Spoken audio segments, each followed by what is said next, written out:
Yeah. All right. Hey, everyone. Welcome to the Coaching Corner. I'm Gabrielle. I'm Coach DP. Yes, and welcome. Welcome to the Coaching Corner, where you can be authentically yourself. And if you can, man, we want to see everybody. We in this quarantine. You can't see nobody. Right? You can't go outside. I want to see as many people as I can. If you could go ahead and put your camera on. What's up, Coach? If you go ahead and put your camera on, that would be great. If you can't, I totally understand. What's up, Coach?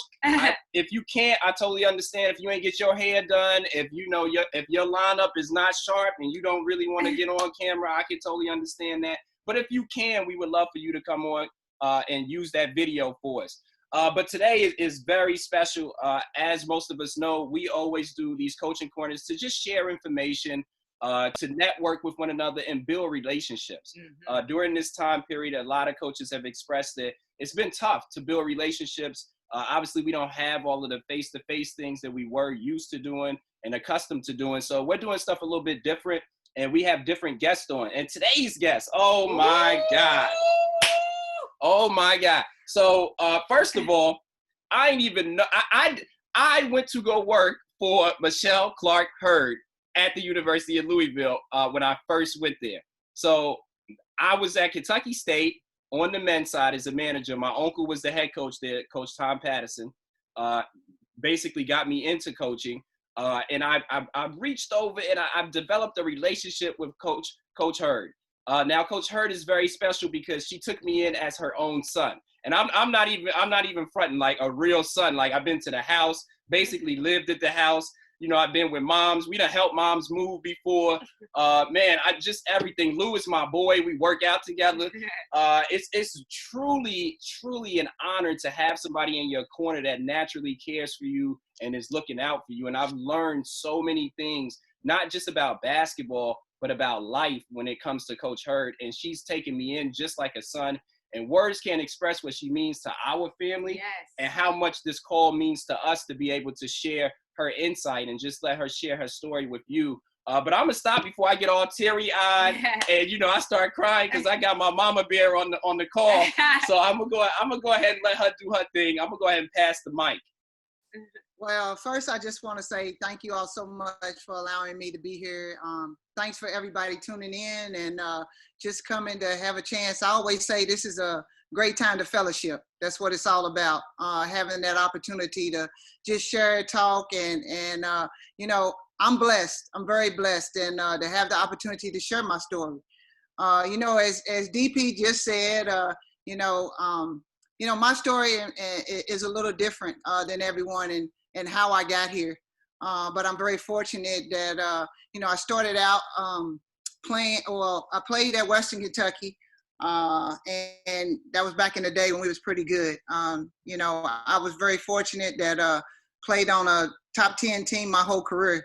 Now, I wasn't so fortunate that I got to go to the Final Four like everybody else. I missed it the year before I came in, and then they went in '92 after I graduated. So, but I always say that I helped get those other young ones ready to go to the Final Four, even though I didn't make it. But so I talk about Western Kentucky because my former head coach, Paul Sandiford, is who gave me my first shot at coaching.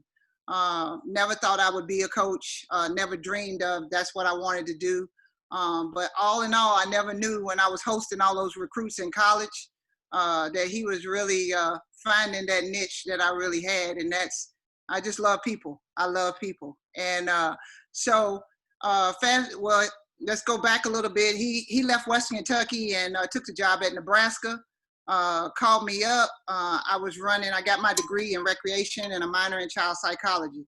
I was in my hometown in Louisville running a recreation center, which I loved. It was awesome. I love working with the kids. And so he called me one day and said he was leaving Western Kentucky and he was going to Nebraska to coach. And true story, I was like, where's Nebraska at? Where is that? Of course I had heard about football and about Nebraska. And so I was very fortunate. He asked me to come and join. Started out as a graduate assistant video coordinator. So that entailed with everything that you can name. And so I did that for 1 year, and I was very fortunate that he saw something in me and moved me up the next year as assistant coach, and that's where that journey began. And so I was there at Nebraska, and then was there for 4 years, and then had an opportunity to come back closer to home and coach at the University of Cincinnati as an assistant coach. So we were really, really good. Went to the NCAA, had a WNBA draft pick in KB Sharp, and we're in top 25. And so then let's move on to that Kentucky State story. So I was at Cincinnati for 3 years as an assistant, and just really felt like I wanted to try something different. And I always said I felt like Kentucky State, me being from Louisville, Kentucky, was a great place, and I thought it would be a great opportunity. So got a chance and got hired as a head coach, and DP tells it right. His uncle took care of me when I first got there. That was my first head coaching gig, and so we became like family and really close. And so I watched DP work every day. I watched him come in and rebound. I watched him be there for all those all the whole men's basketball team. Scrubbing the floor, washing the backboard. everything. We riding the bus for 15, 16 hours. But I wouldn't trade that for anything in the world. That HBCU experience was amazing for me. One thing I can say that it teaches you how to work. You have to figure it out. You have to know who you can get to that can help you, because the resources and the funds are not always there. And we found a way, and we took care of each other. And so that bond and that connection, I'm a people's person. And so that was something that I always held dear to my heart, because if I needed DP to help us in practice and rebound or do whatever, he was always there to help us too. So I was there for 2 years. First year, it was rough. We won like 6 games. But that was better than the year before I got there. I hadn't seen them win a game before you got there. So let's just keep it real. I hadn't seen the girls win one game until Coach Hurd got on the campus. So it was really interesting, and we just really had to work. I had my former player, Margaret Richards, baby girl, as they call her. She's now, I'm really proud of her, the head coach at Alabama A&M. And so she came along. I recruited her to Nebraska out of Louisville.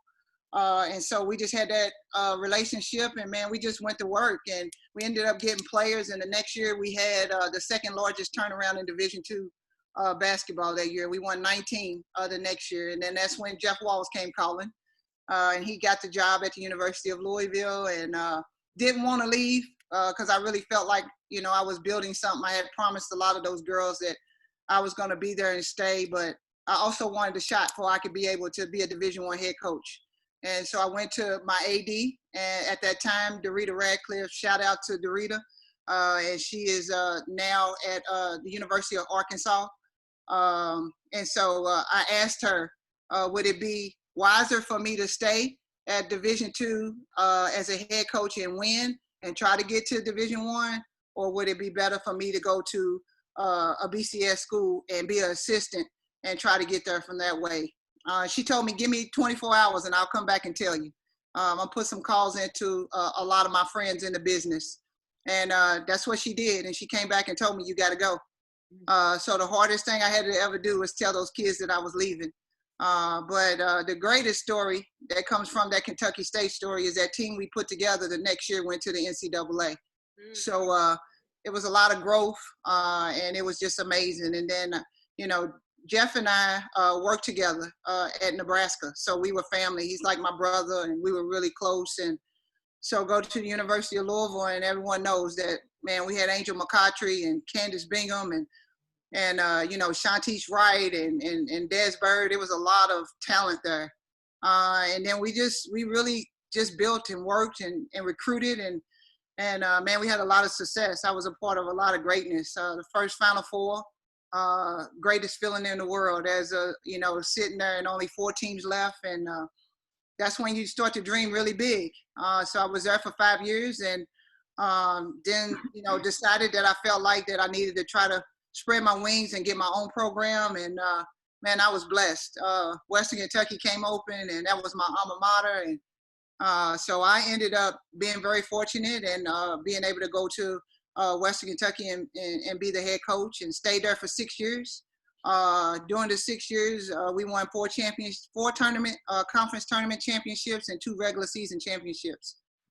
So we were doing, and you know, I had a lot of help from great assistants and great players, and really hard to leave. I thought that I would always be there, because when you play for somewhere and you wear that across your chest and you're just very proud of it, show up every day. I used to drive up at work and I think about all the times, all the tears and all the laughs, all the fun. But at the end of the day, I wanted something bigger. You know, I'm dreaming, and I'm a big dreamer, and I want the best. And so had a lot of opportunities to go a lot of different places. A lot of people over the years called, and I interviewed at a lot of different places. And people asked all the time, you know, because I had 2 opportunities before I came to Cincinnati. And people asked, why Cincinnati? And I told you all the story earlier. See, we won here before, and I know that, and I was a part of that. And so I knew that it could happen. Plus, Ohio was loaded with talent. And so I just wanted to be somewhere to have an opportunity where I could get a chance to play against the best. UConn, you know, of course, was in the league, and a lot of great coaches. And to be in a situation where men's basketball, Mick was here when I came. He was incredible. Football was doing awesome. And, you know, volleyball just went to a Sweet 16. So now it's time for women's basketball to show up. And so that's kind of my story. I know it's a little long, but I wanted to give the history because my story is a little different. I didn't go from, you know, a division. I didn't start out at, you know, a Division I. You know, I as a head coach, I started at Division II, and it was amazing. Love that. And that story, man, that brought back old memories of being on that bus. Man, those bus rides were no joke. They definitely was no joke. And where we had the pit stops that we had to make to get for the kids to have dinner. Sometimes that was the grocery store to get whatever out of the grocery store to make sure the kids ate. So, but you do what you got to do. And let me tell you something. I still talk to a lot of my players, and those memories are something that you'll never forget. Love that. So we actually want to kind of talk more about, you know, because you're a people person. Like every time I've seen you, you've been around people, and you have this strategy when it comes to building relationships. And for some reason, I feel like you're always connected to somebody that can get you to that next level, somebody that can put a word in for you. And maybe it's somebody that's on the call right now that may be thinking, you know, how do I build relationships? How can I build an authentic relationship and still be myself in that type of relationship? So could you share some of the things that you do to build those type of relationships? Well, I think you said it really well. I am a people's person. You know, I think the biggest thing is just really being authentic and being who you are. And I think that that's something that genuine. I think when people say my name or they talk about me, I hope that's one word that always comes out. And I think that's something for me that I've always try to put, you know, work and who you are together as far as that work ethic, you know, that comes along with everything also too. I'm very blessed that, you know, my family and my mom and dad, I watched them work really, really hard growing up. And so that's something that has been instilled in me. You know, my story coming out of high school was a little different. This was back in the day before the first year in '86 when I graduated. You know, I didn't pass my ACT. And so I had to go to college and work that first semester to be able to get eligible to play. And I think that's a big part of my life that really changed the way I looked at things and how the people that I started to meet, because there were so many people along the way. That's why I chose to go to Western Kentucky, because Paul Sandiford believed in me. And so I just always continue to, like, the people that invest in me, I invest in them. And I feel like it's really important that you do that, and that you show when you show people how much you care. Like you told a story about how I took, you know, how you would come to our house, how you would do those, because that's just who we are. And that's who I am as a person. But I think at the end of the day, you have to pick and choose the people and the circle that you run with. But you can always be genuine, and you can always be the person that you are. And I feel like that's really helped me as I go back. Remember, let's go back when I talk about, you know, being in college and being the host for so many players. I had no idea. Like it was just about sharing what we had there at our university and how we were great teammates and how it was a great program. But all along, you know, my coach saw something in me that I didn't see in myself. And I think that's what I try to do. I try to mentor. I try to be there for anyone that I can be. And just as you share your story and as you talk to people, I think that helps a lot. Love that. Love that. You actually said something that made a lot of sense. You know, investing in others that are investing in you, which we like to call mutualism, which we practice that in our own family. You know, we're going to invest with people that are willing to invest with us. So I love that you said that. Now, going back to your relationships and your core as a coach, I've watched you be a fierce recruiter. I'm talking about like get players, put players in the WNBA, just change a whole program. Before you got to K-State, the girls might have won 2 games, but when you got there, you started bringing in kids right away. I mean, you was bringing in kids that were very, very talented at that type of level. What can you share with everybody on the call about your recruiting process or maybe your recruiting strategies that may be able to help someone else? I think the most important thing is you got to realize what it is that you're looking for and not what everyone else is looking for. I think that's been something that's really been a strength of the programs where I've been as a head coach. You know, relationships, huge. You know, I tell people all the time, when I became a head coach, I still work like an assistant. I recruit just as hard as I did as an assistant because relationships are important to me. You know, I tell my assistant coaches, some of them are on here, like, don't bring me a kid if they don't want to have a relationship with me because that's going to be hard for me to coach them. So you got to understand and know what is your niche and who you are and what that looks like.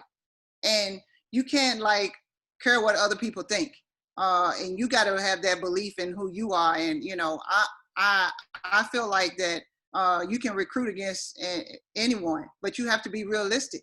And I think that's the most important thing. I think it's one of the things that's helped, you know, the programs that I've been helped us be successful in recruiting. You're not always, it doesn't have to be a top 50 kid or a top, 20 kid, but does that kid fit with what you do? Find your system and what that is. I like big players that can play multiple positions, that can press and get up and down the floor, and that have that passion and that love for the game. So when we go out and we recruit, and I recruit, and I love, you know, that point guard has to have a personality, and she got to be that one that's going to lock into me, and really we can go out there and go to war together. K-State, you remember Latrice, DP? Like, that's why we won really big at that second year there. And so you got to find players and you got to build those relationships. Relationships is key, and it's really important. And taking that time to get to know their likes, what is it, their strengths. And, you know, some kids don't want to talk on the phone all the time. Some kids would rather text. Some kids would rather, and whatever that is, you got to find that. And then you got to be great at finding something that you all can connect to. And I think that's something that I've always tried to pride myself on. I get upset when I can't figure out how to get to a kid. I get upset because I got to find a way to figure out how I can get to that kid. And that's okay if the kid doesn't want to come. But to have the opportunity, I tell people all the time, when you get in a situation where it's you and another school and you got a 50-50 shot, at least you in there. Mm-hmm. Man, the challenge that you just put out there, that you get upset if you can't connect with that kid, that's a challenge that, you know, sometimes as coaches, we're not willing to put ourselves in that type of situation.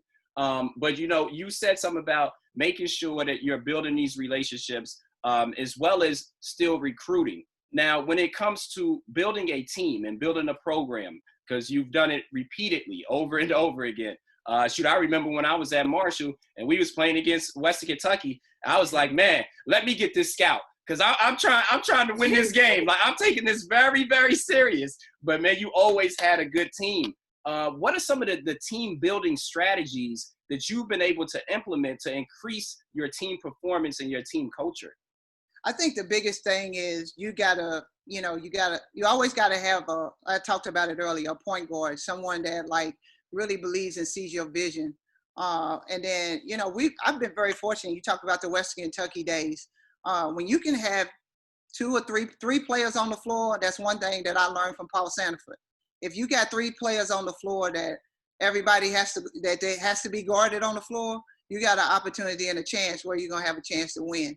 Hold on, Coach. Hold on, because people taking notes. I don't want nobody to miss that, because that is a gem that you just dropped. You got to have the three players, so make sure you understand that. She just dropped that. I want you to catch it. And if you're not taking notes, shame on you. Shame on you. Yeah. And I think that's something that I've been very fortunate and blessed to do. That's something that I try to build my teams around that. Really important. You know, being able to have a point guard and a possible big or a wing, and a big that can shoot it. If you look at all of the, from Western Kentucky to here, like, when you got, players that can play multiple positions, you can put a 5'11", especially at when we were at Western Kentucky, across the board, we were 5'11", 5'10", 6 foot, and we wasn't great. We wasn't big, but we could play multiple positions. And so I could run my 3-player at the 4 spot because she could shoot the 3, or she could. And so that's something that has really been really big for me in my career and how I coach and how I recruit. And I think that, we all know the ball screen stuff is, you can do so much out of it, especially if you got people that can score. So, you talk about building the team, and it's not just about the players, it's about the product too. And I think the big thing that we looked at, and I looked at when I first got my first head coaching job at Division I at Western Kentucky, was I know I'm really big. I love defense. I love changing up. I love doing all of that stuff.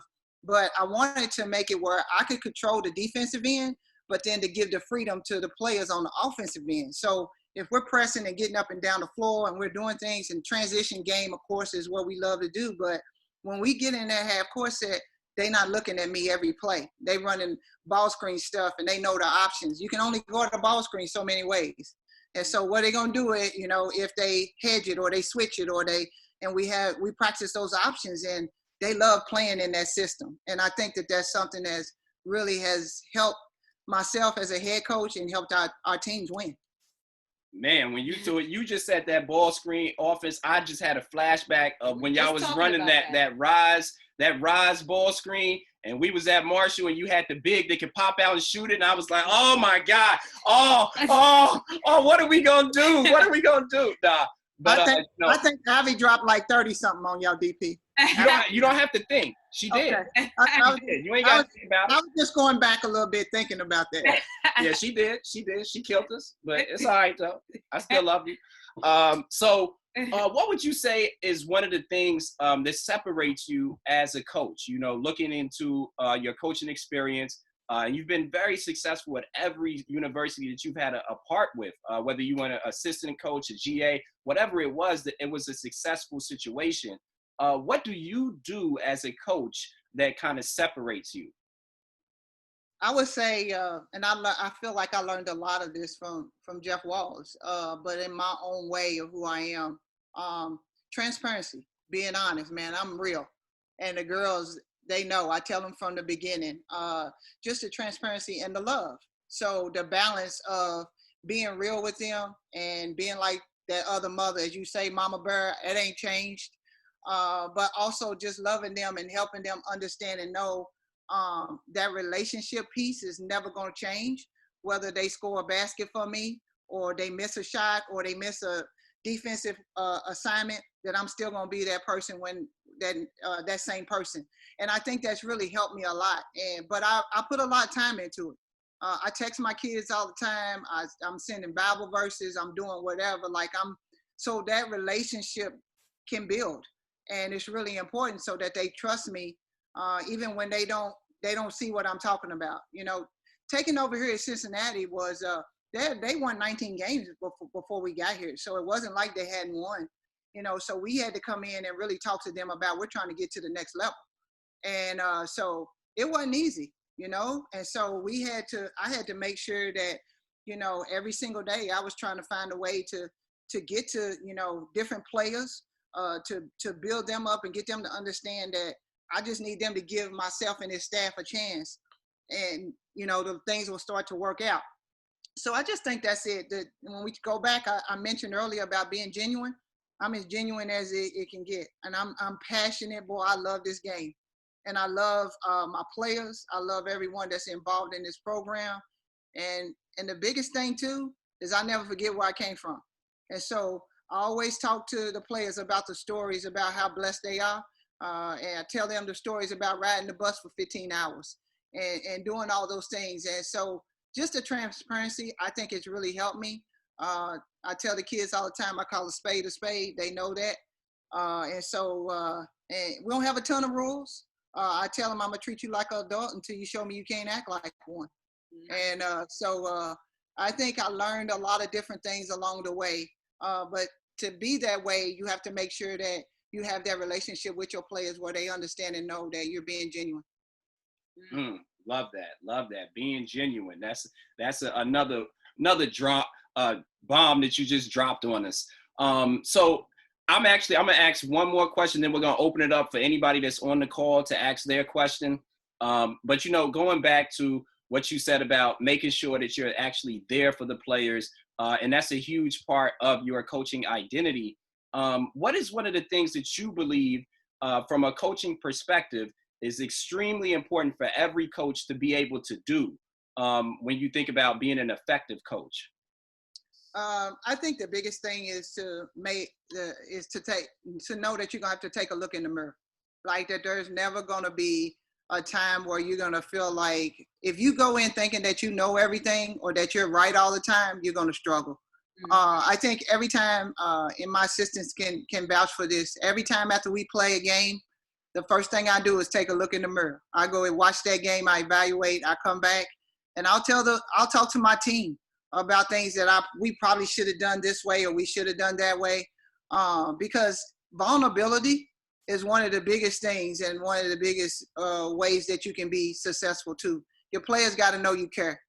And, I'm as passionate as I am, I'm emotional too. There's times when if something hits me and I'm talking, I might start crying if it's something that hits me that deep. But, you got to have, if that's your family and your basketball family, you got to have that. I think that's the biggest thing is looking at yourself in the mirror and then making sure that you understand that you're keeping up with what's going on with them and making sure that you're understanding when someone's struggling or when something's going on, because, there's a lot of, the mental health piece is a big deal these days. I pray about that all the time. And I pray for, everyone, our players, our staff. This past year, we went through an unthinkable situation where one of our practice guys who committed suicide. And it was really tough. And it was a big, but he had some issues and stuff at first, but he was an amazing person that always came and gave everything to our team. But just being with the team, I would share that part. Those things really help you become locked in more when you're knowing what's going on with your team. That investment part is huge. Man, I love that. I actually, I take it like the triple threat. And you taught me this, making sure you can understand yourself, you can understand others, and then you can connect, right? So that's that triple threat. Knowing yourself, know the other person, whether it's a recruit on the other side, whether it's another staff member, and then you bridge the gap and you become the connection. I love how you break that down, Coach. So we're open now. Any questions for Coach Hurd? You can go ahead and just take yourself off mute and go ahead and throw that question out there. Who's going to step up first? Where's it coming from? Don't be shy. I have a question. Hello. Hi. Can you guys hear me? Yeah, just tell us what school you're from and where you coach at, and just introduce yourself. Awesome. First of all, thank you guys for doing this. My name is Janie Mitchell. I'm a first-time head coach at the University of Bridgeport in Connecticut. I am a huge admirer of Coach Clark Hurd, and I really appreciate you guys for having her on today. Thank you so much. No problem. My question is, because I've always watched from afar and things like that, and I know that one of her competitive advantages, your competitive advantage, is building those relationships with your players and watching you do it throughout the games. And that's something that I really envy and I want for my players. And I want for myself as a coach as I grow in this game. How did you find the balance, especially thinking back to the Division II level, because I'm Division II? How did you prioritize, or what were some techniques you used when still kind of deriving your style of play, your X and O's, like really like honing in on your craft, and at the same time trying to manage a staff with only a small staff, while still building those relationships with your players? What are some techniques or some tactics that you used when you really had to balance that and didn't have a large staff? Yeah, that's a great question. And as I said, Division II will teach you how to work. I'm telling you right now, it wasn't a lot of sleep. Yes. I tell you what, it was so gratifying because I was able to basically see the growth every single day and everything. So what I would tell you is to don't really get caught up in how many people you have. Don't get caught up in that you don't have this, you don't have that. You got to look at all the things that you do have. Right. Find the players that you have, and that relationship piece that you have with each individual is going to be different. So when you find that, when I say that it is tired, you're going to be tired, it's going to be a lot of work, but it's once it starts to happen and one player starts to see it, then what happens is other people will join in. Peer pressure is what it's all about when it's with college athletics. So I will tell you to find one or two individuals on your team that you know that you can connect with right away, that y'all have something in common, like, I don't know, that you know that person loves the game just as much as you. Get that person, and you and that person have one-on-ones first, okay? Because once that happens, then the rest of everything else will start to, because that's what I had to do at the University of Cincinnati, coming into a new situation. So do that first. Don't look at all the things that need to be done. Be locked in at that moment in what you already have, and then the rest of it will build. The rest of it will come then, because once they see their relationship growing with one another, they love that. There'll be a lot of kids that want that from you also too. Thank you. Awesome. Thank you. No, and thank you for definitely saying too that you have followed from afar. It means a lot. I am very blessed to be in the position that I am in as an African-American female coach that has had an opportunity to win and be successful. And so I always definitely want to make sure that when I'm coaching, when I'm on the road, when I'm wherever I am at, that I'm setting a great example. So thank you so much for saying that. You're welcome. Nice. Thanks for that question. All right, who's next? Hop in, get you some of this. I know there got to be some questions out there. Come on and get better as a coach. Hey, this is Mo Green. I'm the head coach at Hamilton College in Clinton, New York, a D3 school.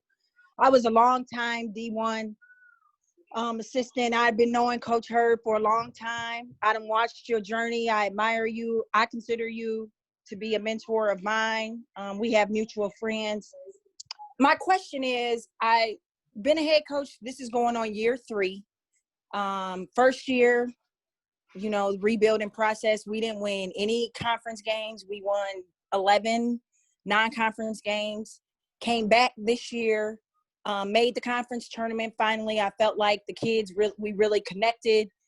That first year, I had to establish myself and prove myself to them and what type of coach I was, and established the relationship piece. This year, I think I got the kids locked in. They're ready to roll. They felt that success from this season. I pride myself kind of on the same things that you said. I'm very genuine. I am who I am. I'm emotional. But the type of kids I'm coaching are different than what I'm used to. So I'm at a pretty well-off. Go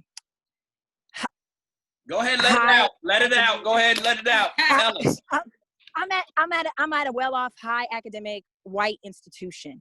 Majority of my players are Caucasian.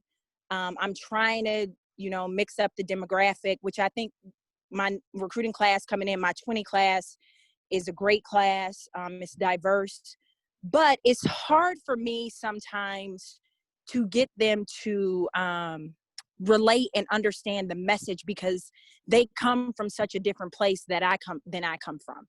So sometimes I wonder, how can I bridge that gap just to get them to understand where I'm talking about the work ethic, where I'm talking about, the grind of how I grew up, or just trying to get them to relate because it's so different. That's not what they live.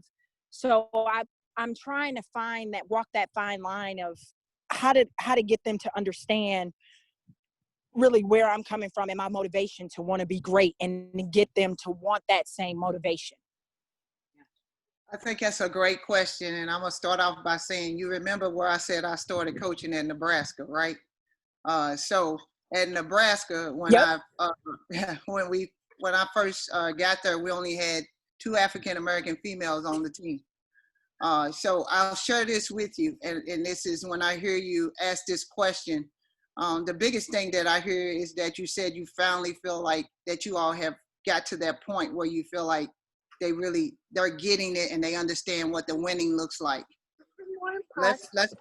Let's go back a little bit where I talked about sometimes making sure you got to look yourself in the mirror. It's good to tell stories. It's great to share what you've done and how, where you came from and everything else, but you also have to survey the scene. And what I mean by that is you're going to have to meet them where they're at. And so when I say that, you got to find ways that you can connect with them to see what really helps them click with what you're trying to get. And so I think that was something that I really, really learned coaching at the University of Nebraska. And I think it really helped me when I went to West Kentucky and became the head coach, because I could go in any home and I could recruit any kid. And that was because I allowed myself to learn more of who the players were at Nebraska and not about where I came from or what they were, where they were at that time. So Mo, I say this to you, meet them where they're at and find a way, as DP was saying earlier, that connecting part. You've already established the hard part. You've already went through the couple of years in building and working towards your culture. Now you got to cut them some slack and cut yourself some slack on thinking that they're going to jump on everything and every word that you're saying. Take a step back every single time, and then if one thing don't work, figure out how to meet them where they're at that point. I think that will definitely just help you take it to the next level. Okay. And I coach, I feel like I've been this summer, this spring, been thinking about that. And, I heavily read them, I take them to heart. And I really try to adjust first because I feel like I'm the leader of the program and I got to, like you said, I got to meet them. We got to meet in the middle. So I got to meet them sometimes where they at and bring them along and vice versa. So I appreciate that advice. Thank you. Appreciate that. All right, next question. A coach is just knocking them out the park, baby. Who's next? Hi, this is Paige Corkins from Concordia College. How are you? I'm great. How are you? Good. I had a question in regards to earlier in your journey. If you could go back and have a conversation with yourself and tell yourself something, what would that be? That's a great question. I think the conversation would probably be to myself as basically making sure that I run my own journey and that I'm not locked in and focused on what others surrounding me are doing or what that looks like. I say that because when you're a competitor and you're again, as I mentioned earlier, within my career in playing, I played at, the highest level. I played with great athletes. When you're a competitor, when you get into something, you want to jump off real fast and be great at something. And I think that along that journey early, I got knocked down a lot mentally because I was looking at what others were doing in their career and how fast they were progressing and the things that they were doing. And if it was one thing that I could go back but I also learned and grew from those situations. But if there was one thing that I could tell myself or that I would do different, it would probably be that. Nice. Love that. And by the way, Coach Page usually asks the toughest questions I've ever heard, and you crushed that one. So, so you overcame Coach Page because she do that every call. So you handled that one. Well, I hope I handled it well enough for Coach Page. How about that? Let's see if I. Yes, thank you very much. Thank you. Okay. Questions. Go ahead. Just take yourself off mute. Who we got? I see Coach Brian is trying to talk, but we can't hear you. Let's go to Coach Sean real quick. We'll come back to Coach B. Hi, I'm Coach Sean Sanderson from Joliet Junior College in Joliet, Illinois.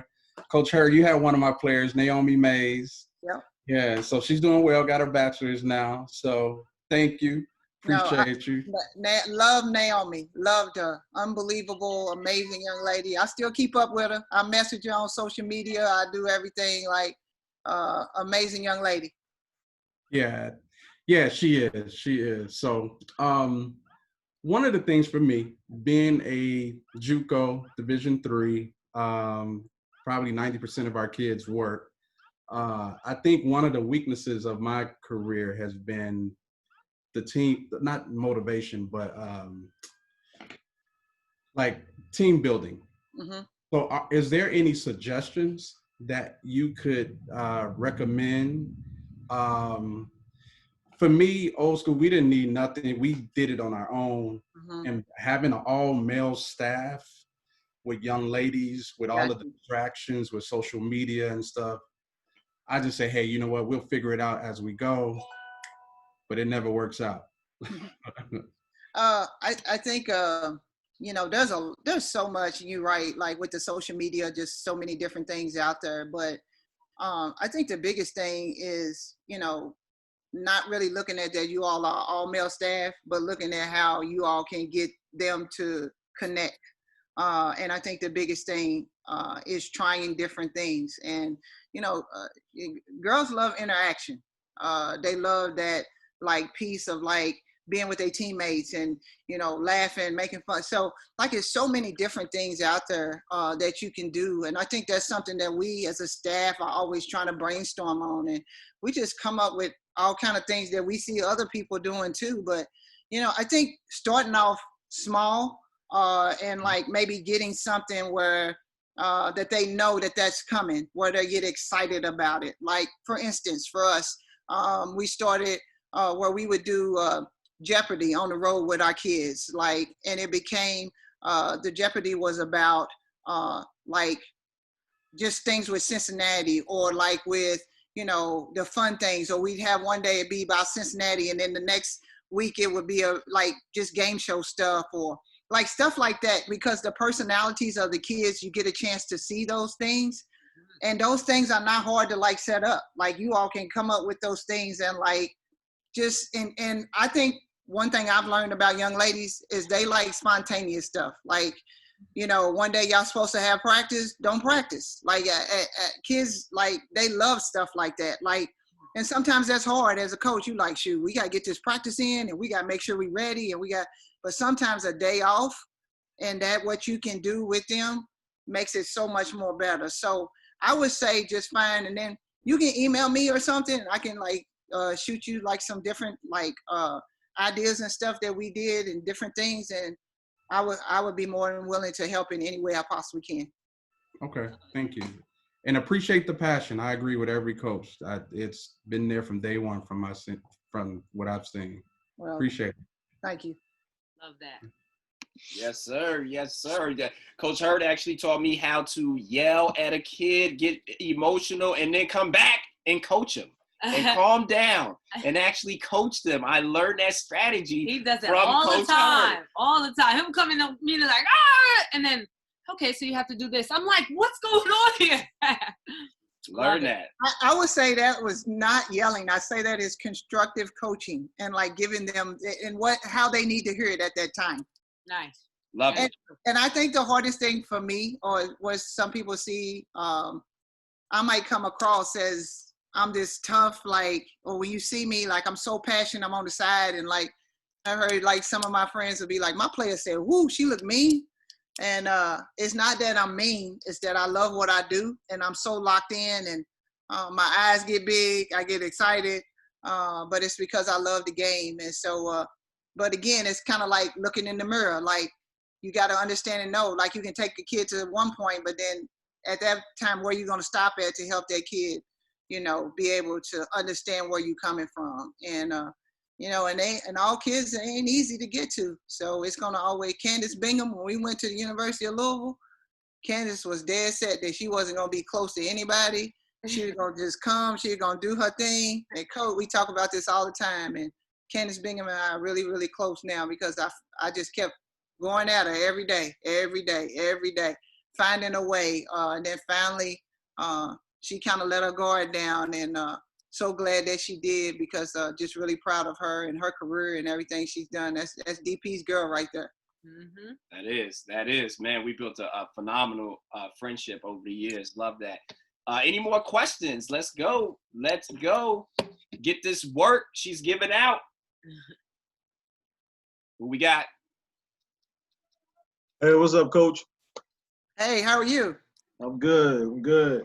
Again, to echo everything everyone else said, we appreciate y'all setting this up, and also for taking your time out of your schedule to do this with us. So we appreciate that. Well, I appreciate you all having me. Definitely.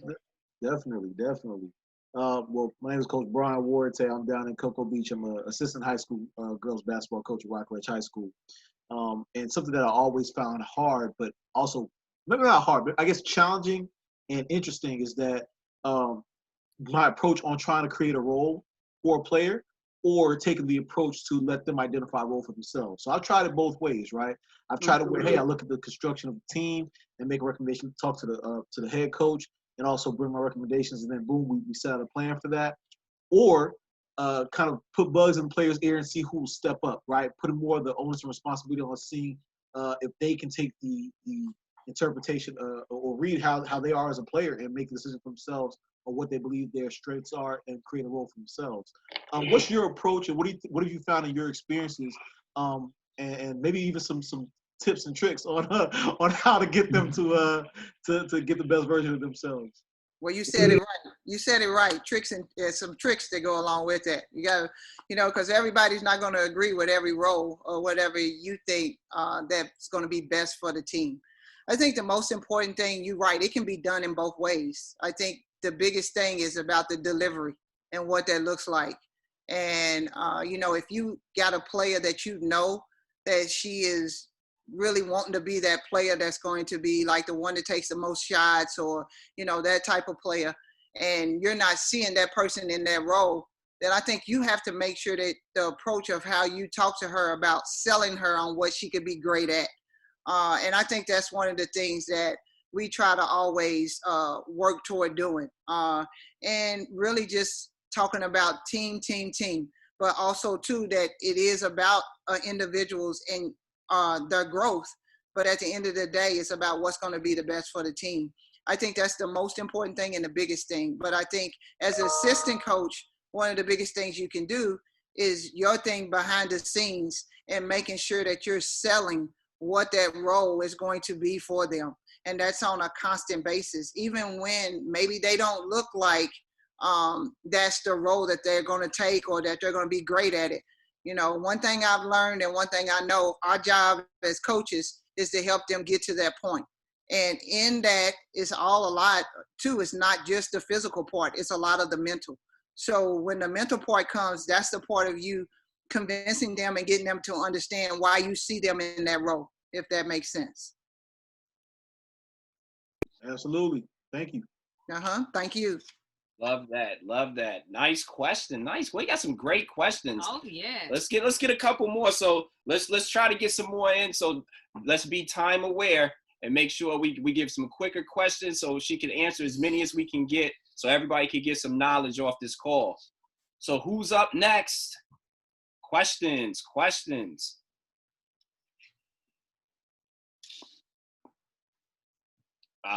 Come on now. It's always tough to be that person, but you know you got to get better. I got a question. Hey, Coach Joey Trish here. Been at Henderson State as a GA the past 2 years, D2 in Arkansas. A little bit of a random question for you, actually. There's a lot of uncertainty this upcoming year with the games and whatnot, with scheduling. Is there like a format that you kind of had maybe like preferred in terms of how many games, conference games that you would like to play? I mean, ideally you like to play a full schedule, full crowd, whatnot. But assuming there's some modifications this year, is there like a format that the conference has discussed, or you coaches have discussed that you guys have kind of favored so far? Oh, I think that's a great question. And I'll just tell you right now, it's probably like everybody on this call. I'm just ready to get going, whatever that looks like. As coaches, we have had conference calls and stuff in the conference. As of now, I think everyone is under the assumption that we will be playing the regular, non-conference and the regular conference schedule.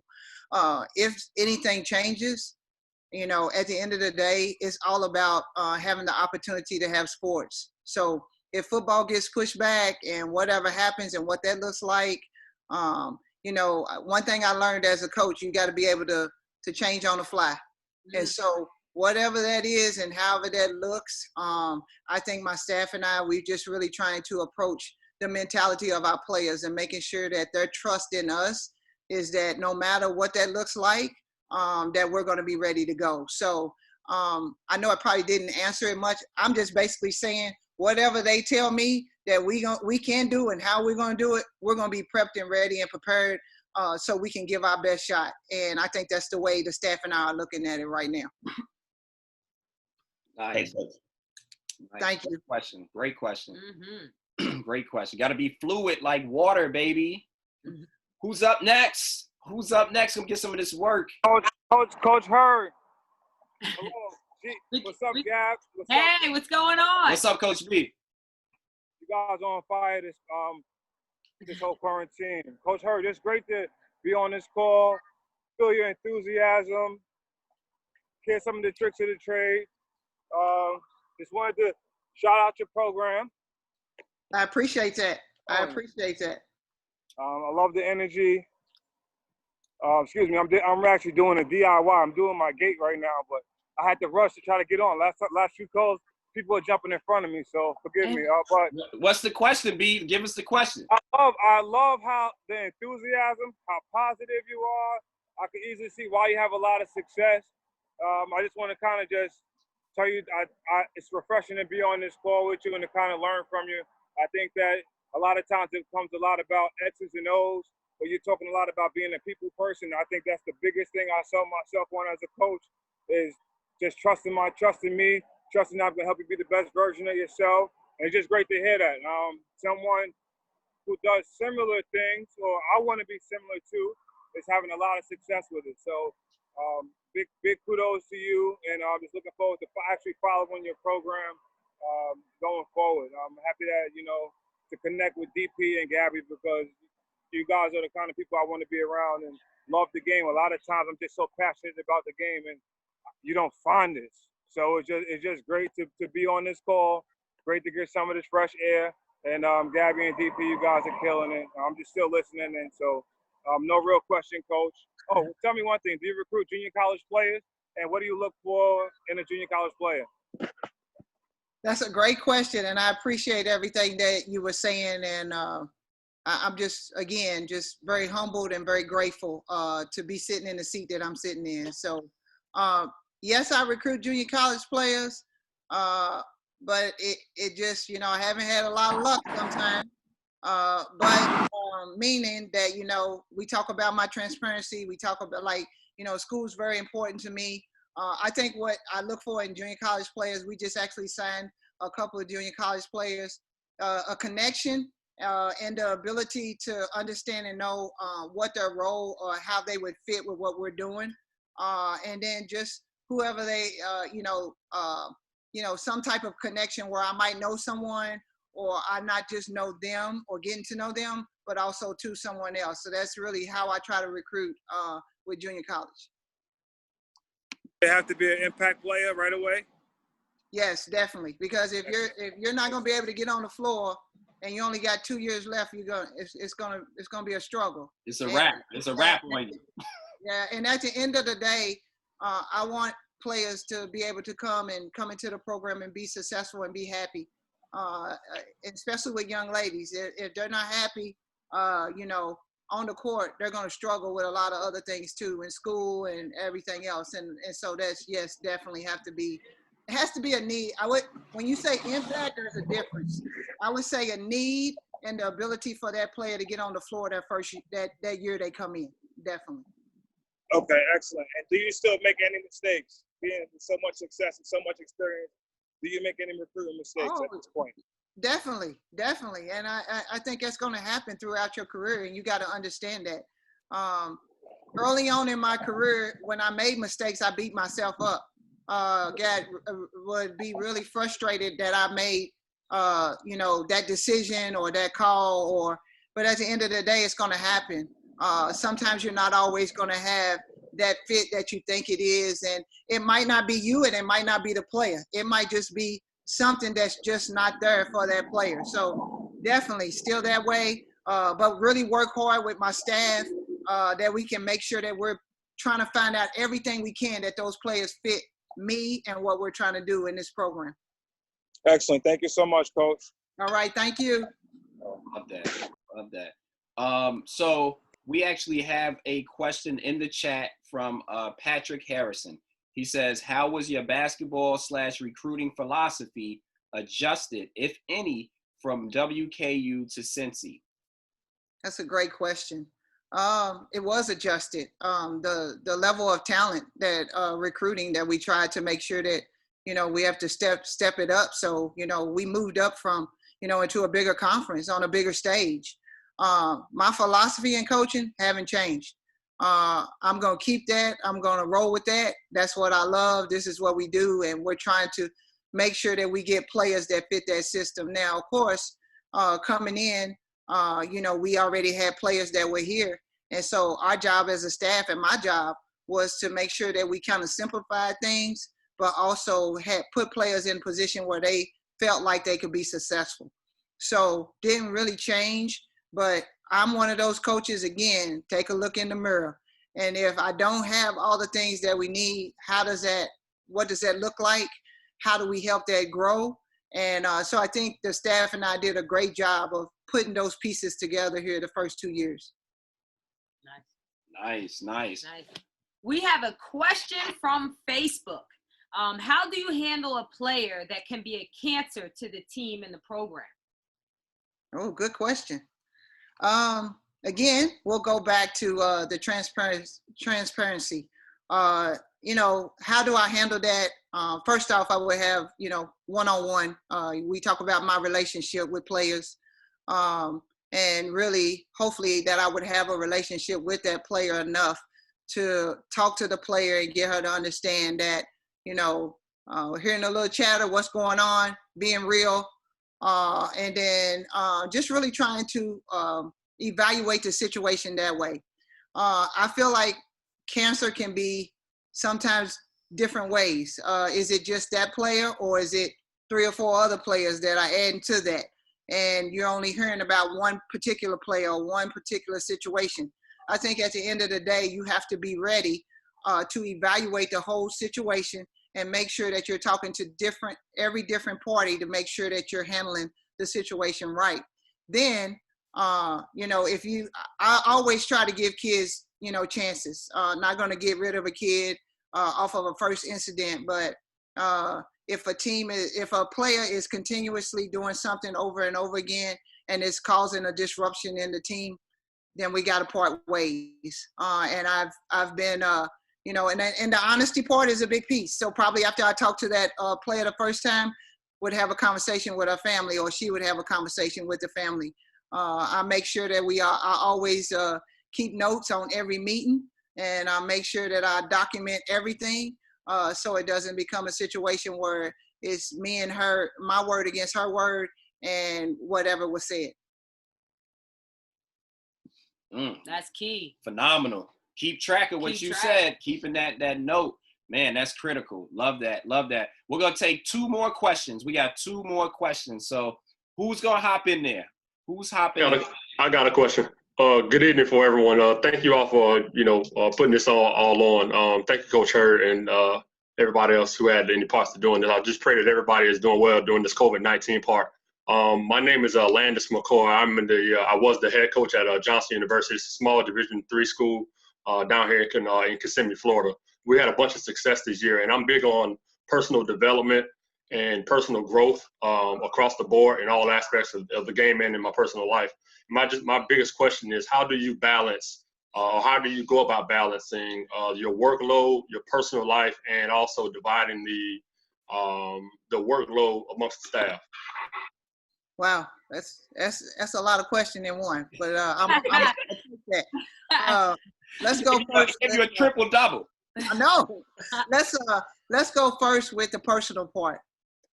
Man, I'm so blessed to have an amazing husband and a supporter, and someone that's been, by my side, for, we'll be together 19 years, be married 17 in August. So in this game, I know it doesn't look like that all the time. So prioritizing is really important. And so making sure that we still do all of those things, the date nights, and we do all of that because that's important. It's important that he understands and know how important he is to me.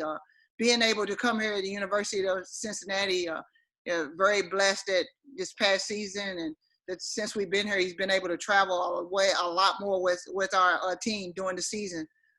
So that personal part is awesome. We find time for our devotional stuff together. We do a lot of things together. So we're growing on that side also too, as a couple, because I know that I'm gone a lot. I know I'm traveling and doing a lot of different things. With the staff, I think it's really important that I'm very fortunate to have a great staff. And I've known mostly everybody on my staff for a long time.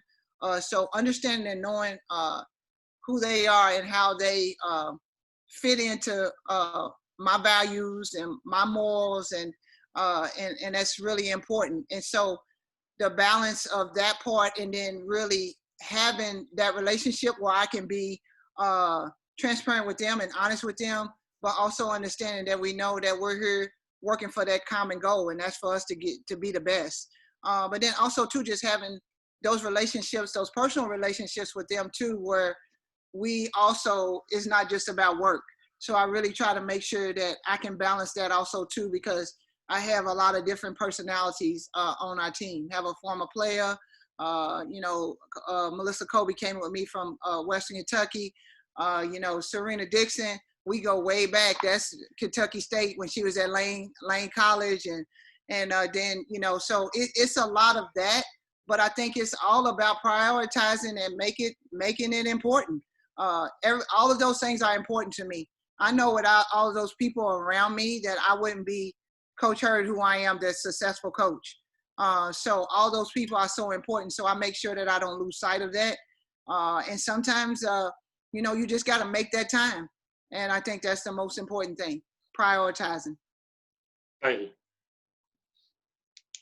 Love that. You handled that triple decker though, Coach. Man, because I was in my head, I was like, whoa, how many questions? What? Where you gonna start at? But you could tell, you the pro, so you got it on lock. That's why you the mama bear. What's up? We got one more question. Who's it gonna be? Let's get it, as DP say. Let's get it. Come on, trust the grind. Trust the grind. Let's go. Who's it gonna be? I think they want you to ask me one more. Okay, I got one for you. Don't get me started. You know what I'm saying? So I want to know, since you've been able to have success over and over again, what's the secret sauce, man? What's the secret sauce? I want to know what type of sauce you got in those canned goods. So what do you do with each one of these teams that's making these teams become so good and excel so quick? You know, you turn around programs so fast. What is the secret that you're doing? I think it's just the identity piece, you know, and making sure you understand and know, like, you know, the question about like, you know, do you change or do you, you know, what does that look like? And I feel like every place that I've been, I've tried to make sure that I evaluate every team every year. It's not, you can always talk. The greatest thing about winning is that I got that in my pocket. So when I talk to the teams and I talk about winning, I've already done that. So you can't keep talking about those things. You got to show them how they can be in that position to get there. So I try to make sure that I look at every single team and make sure that I find their identity. And that still is plugging in all the things that I've done before, but it might not be as much, or it might not be all the same ingredients at one time.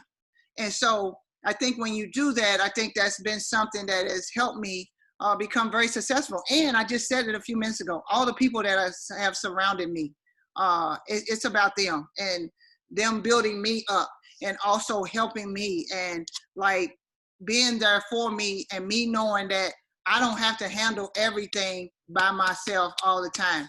And so I think that that has allowed me to be successful as a head coach, and also growing, just like everyone on this call, trying to grow every second and like being able to learn as much as I can and making sure that I pick up different nuggets from all the different things that I learned, but understanding and knowing if that's going to fit my team at that time or if that's not my team. And I think that's the biggest thing. And I think that's something that, you know, I've been able to really find a way to be able to be successful in doing that. But it's, again, I just feel like it's taking a look in the mirror, and when something doesn't work, not get so frustrated about it, but figure out how to simplify it or to make it work so they can feel good about themselves. And there we go. That's it. That's Drop it. the mic. That's it. I went ahead. I asked the question that nobody wanted to ask. Everybody wanted to come with the cookie cutter. You know, how do I do this? No, how do I win more games? Keep it 100 with you. Nah, but we appreciate you coming on, Coach. We appreciate everybody that hopped on, because we know you could be anywhere, but you chose to be here with us. So we appreciate that. It's been a great time, Coach. Do you have any last words you want to share with everybody on the call? Yeah, I just want to say again, thanks so much, DP and Gabby, fam. Like, I just appreciate y'all, and I know everyone on this call just appreciates also too, just everything that you're doing. But one thing I would just like to say is just continuing to do what you do and give everything that you can give. Continue to trust in the man upstairs, because he'll continue to keep blessing you. And I'm just so blessed and fortunate, and all of y'all just keep a lookout for the broadcast, man, because we coming. Let's go. Let's go. Mama Bear, we love you. We love you. I love y'all too. So we always like to leave everybody with a little bit of encouragement before you get off the call. So today's encouragement is look in the mirror. Like, do some self-evaluation. Make sure you're looking at your life and you're looking at what you're doing, because it could actually help if you assess and look at the gaps. And let's close the gaps, because we all have gaps. But the true identity is within you. And the only thing separating you from where you want to be is yourself. So you got to be able to change and be fluid like water. And let's do it together. So that's our encouragement to everybody on the call. Let's get after it. Let's get better as coaches. We appreciate this, Coach. I appreciate y'all. Love y'all. I love you too, Coach. Have a good night.